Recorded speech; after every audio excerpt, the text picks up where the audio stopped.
Hi Surya தேவி. நான் ஆக்சுவலாக 10 years back வந்து நான் பிஇ முடித்தேன் மேம். ஸோ அதுக்கப்புறம் கேரியர் அவுட் ஆகிட்டு ஒரு 10 இயர்ஸ் வந்து என்ன பண்ணுறதுனே தெரியாதுங்கிற சுச்சுவேஷனில் தான் மேம் இருந்தேன். ஃபஸ்ட்டு இங்கே வந்து மேம்கிட்ட கேட்கும்போது மேம் எனக்கு என்ன பண்ணுறதுன்னு தெரியல, நான் 2012 பிஇ முடித்தது மேம் அப்படின்னு சொன்னேன். மேம் வந்து இந்த கோர்ஸ் உங்களுக்கு ஆப்டாக இருக்கும்னு சொல்லி டிஎம்சி ஷேடோ டீச்சிங் எடுத்தேன் ma'am. So it's very very wonderful journey ma'am. My journey is very wonderful journey. நான் வெறும் வந்து ஆக்சுவலாக நான் ஷார்ட் டெம்பர் மேம், டக்கு டக்குன்னு எமோஷன் ஆவேன், டக்கு டக்குன்னு கோவப்படுவேன். பட் இப்போ வந்து என் கிட்ஸ் என்னம்மா ரொம்ப அமைதியாயிட்டேன் என்னம்மா அப்படிங்கிற அளவுக்கு ஆயிடுச்சு.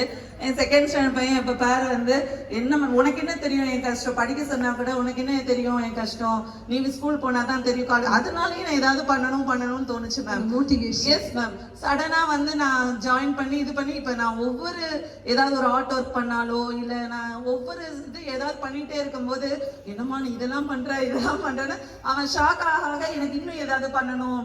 ஆக்சுவலாக நான் யாருக்கு ப்ரூவ் பண்ணுறனோ இல்லையோ என் பசங்களுக்கு I'm role model for you அப்படிங்கிறத நான் பண்ணணும்னு நினைக்கிறேன் மேம். நம்ம யாரையும் ரோல் மாடலாக எடுக்கிறோம், பட் என் பசங்களுக்கு நான் வந்து அவங்களுக்கு ஒரு பெரிய ரோல் மாடலாக இருந்து பையனாக இருக்கட்டும் பொண்ணாக இருக்கட்டும் அவங்க 2 பேர்த்துக்குமே, பாப்பா 5th ஸ்டாண்டர்ட் பையன் 2nd ஸ்டாண்டர்ட், 2 பேருமே இப்போ என்ன வந்து அவங்க ஸ்கூலில் வந்து my mom is my role model 2 பேருமே இப்போ பேசியிருக்காங்க மேம். அவங்க மெசேஜ் இது அனுப்பும்போது will be shocked and very இது மேம்.